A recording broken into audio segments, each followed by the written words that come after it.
Well, is there proof of the existence of giants or Nephilim as referenced in the book of Genesis in the Bible? And more importantly, are they being hidden by our government in places like the Smithsonian Institute, perhaps like in plain view, places that are visited by millions of people every year? Are they underground?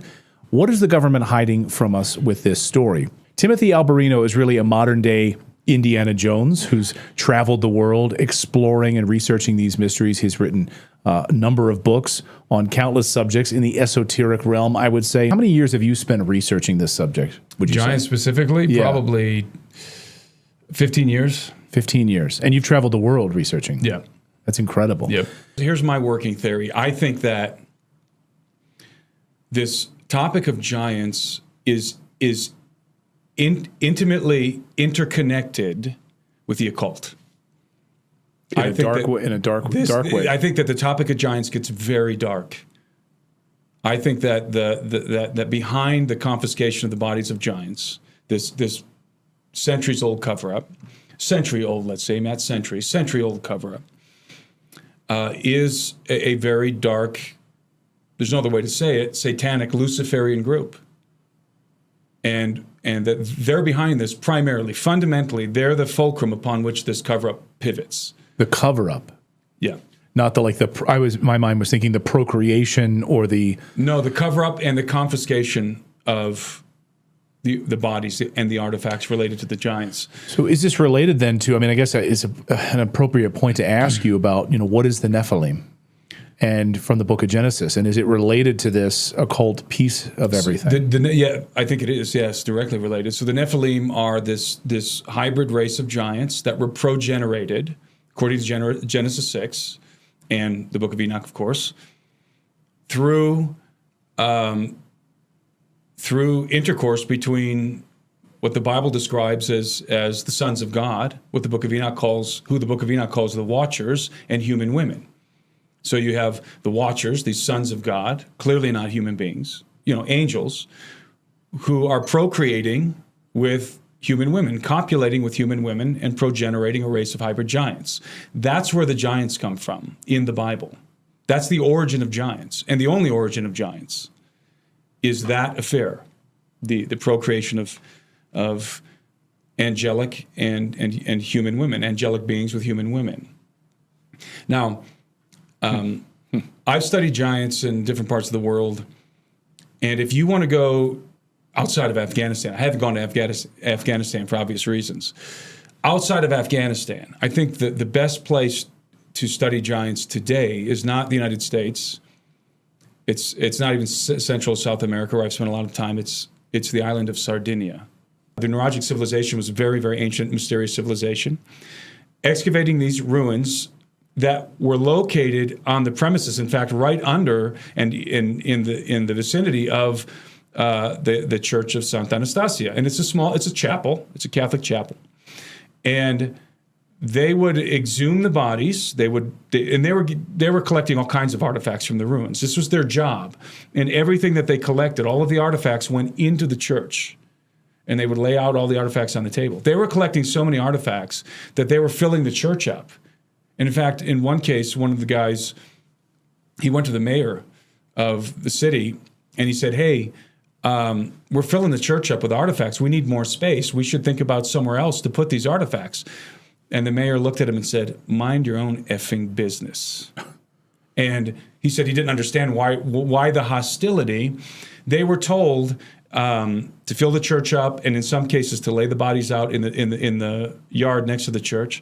And every night somebody would come and take all the artifacts.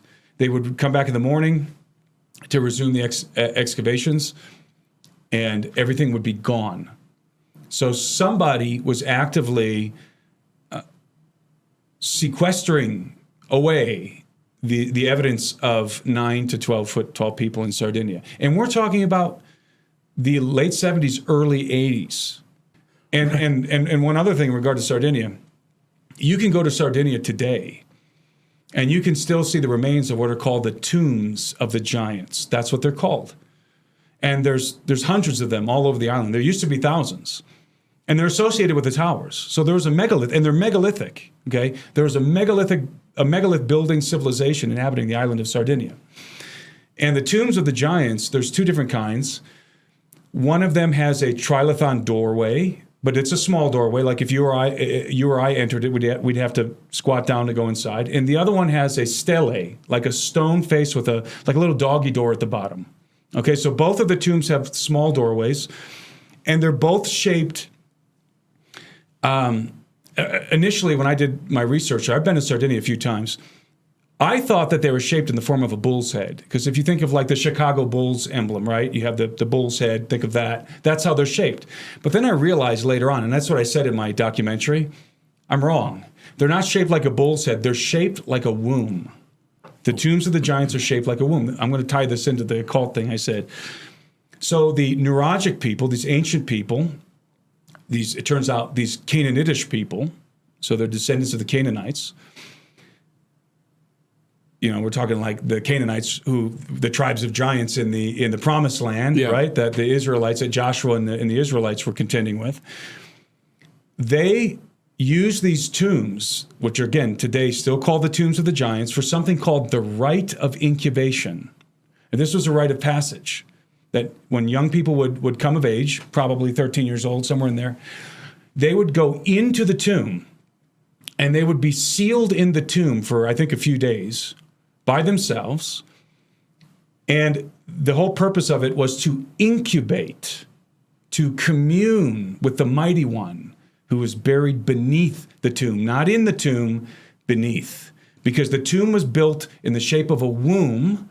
And the idea here is that you go in, rite of passage, you're 13 years old, you go into, you incubate, you commune with the Mighty One, the giant buried beneath, and then you go in a boy, you come out a man, right? You're being born again. You're coming out of the womb, and it's shaped like a uterus and the fallopian tubes and the ovary. That's what it's shaped like. Yeah, the tombs of the giants, and it's believed that underneath there, of course, are the giants buried. Bodies are buried beneath the tombs. The tombs are plenty big. You can get a 10-foot tall giant inside of the gallery, but that's not the point. The point is that they were buried beneath the tombs, not within them. Yeah, so the gallery doesn't matter. The gallery doesn't matter. The gallery is for the rite of incubation. It's the rite of passage. And we know that the Nuragic culture was Canaanitish.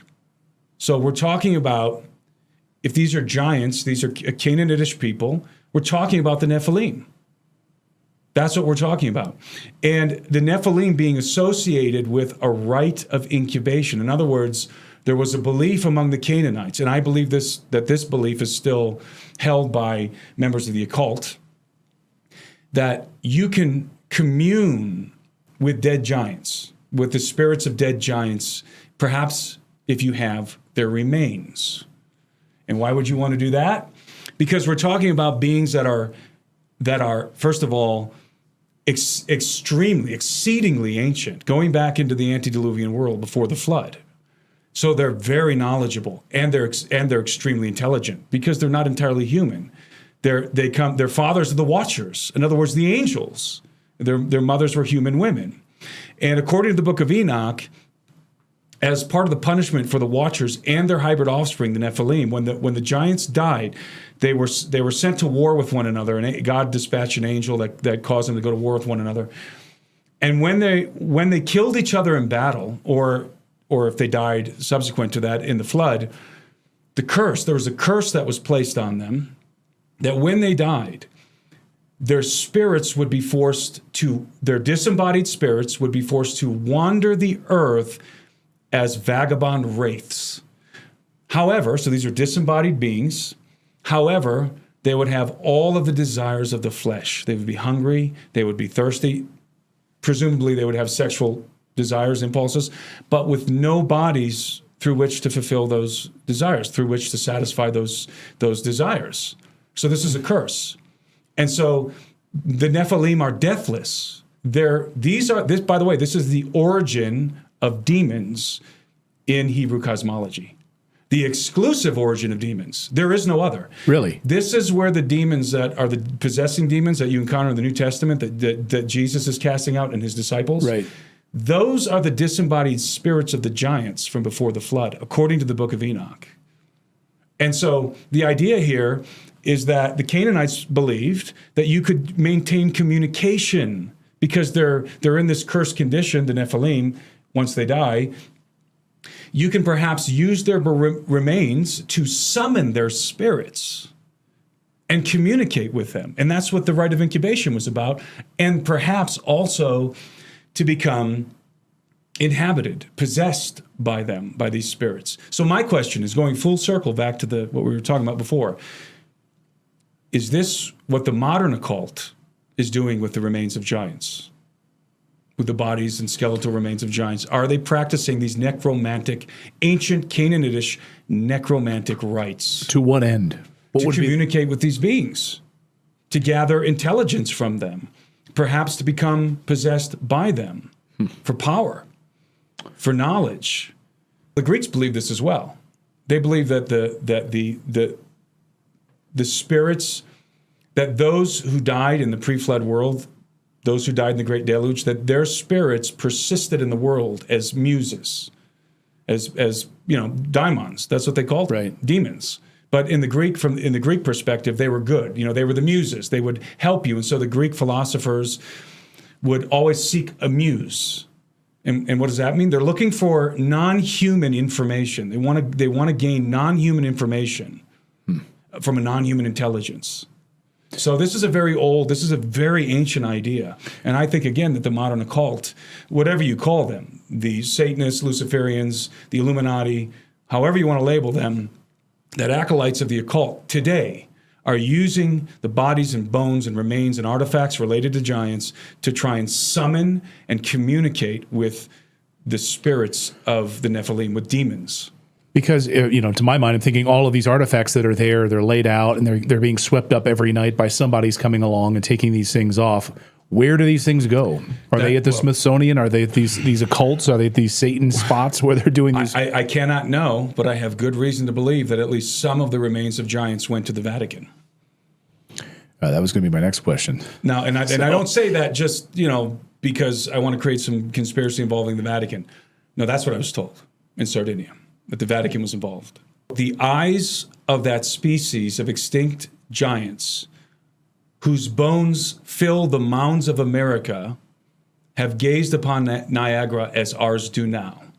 That's a direct quote from Abraham Lincoln. So Lincoln is, as he's writing this in 1848, he is assuming that this idea that the bones of giants that fill, not filled, present tense, that fill the mounds in America, that knowledge is ubiquitous, that this is something commonly known. He's writing this in his notes for a speech. So that's the first place you have to begin. The fact is that at the turn of the century, the late 1800s, early 1900s, it was common knowledge, so common that Abraham Lincoln is including it in his speech notes, right? That there were the bones of giants being exhumed, that the bones of giants were being exhumed from the mounds in America. Not all of the mounds, but some of the mounds. And we're talking, in some cases, full skeletons. And, there's newspaper clippings from that time that you can still look at today, that many of them, that recount the discoveries of giants, not just in the mounds, also in the Grand Canyon and in other settings as well. Yes, some of those, let's say even if half or 90% of those, let's be very generous, let's say 90% of those of the accounts in the press at the time, in the periodicals, are rank speculation and sensationalism. That still leaves you with 10%. Right. Even if it's 1%, you still have a giant. But we know that there are giants in the earth, as Genesis 6 informs us, not only in the antediluvian world, but also afterward. So, and obviously in the biblical narrative, you have the Canaanite giants. You have Goliath of Gath, right, who David slays. And you can quibble about how tall he was. You have certain scholars out there today who say, because it depends on which cubit you use in regard to the measurement. But you have scholars today who say, well, he was just 6 feet tall, or he was 7 feet tall. He was an NBA player. And then you have others who say, no, he was probably 12 to 15 feet tall. We know that Og of Bashan, his bedstead was 14 feet long, and he was considered a descendant of the giants. You have the Anakim, who are called the descendants of the Nephilim in the book of Exodus and in the narrative of the conquest of Canaan. Clearly, the Israelites recorded that they were fighting tribes of giants. And so you have entire tribes of giants like the Anakim in the ancient Near East. And then you have giants living among other populaces like Goliath, who was living among the Philistines. So, and then of course, that's just the biblical record. But if you can go anywhere around the world and find legends of giants. And this is the legend that the Native Americans have, by the way, that in South Central and North America, they all say the same thing. The red-haired giants came from over the sea. And my theory, and we don't have time to go into this, is that they were brought in many cases by the Phoenicians. The giants go back to the antediluvian world, but they came to America at some point. And I believe that they came here with the Phoenicians, who, in my estimation, I think there's a lot of good evidence for this. They came with the Phoenicians who were mining copper in the Great Lakes. And there has been, the copper in the Great Lakes, the Michigan copper mines, for example, have a trademark purity. It's like 99.999% pure copper. And it's a trademark. It's a fingerprint of that copper from the Michigan copper mines, the ancient mines. And you can find that copper ingots with that thumbprint, right, with that fingerprint, purity in the Middle East. So where's it coming from? Very likely from the Great Lakes. Who is capable in the ancient world of doing that, of navigating the oceans like that? Phoenicians. The Phoenicians, and probably only the Phoenicians. So, and the Phoenicians were the Canaanites. The Phoenicians are what the word Phoenician comes from the Greek. The Greeks called the Canaanites the Phoenicians. So here you have a seafaring people. In fact, the greatest of all ancient seafaring people, who also happen to be the greatest Masons, who built the temple in Jerusalem, Solomon's temple? The Phoenicians. The Phoenicians. The king of Tyre. Wow. Hiram and 𝗖𝘆𝗰𝗶𝗶𝗁.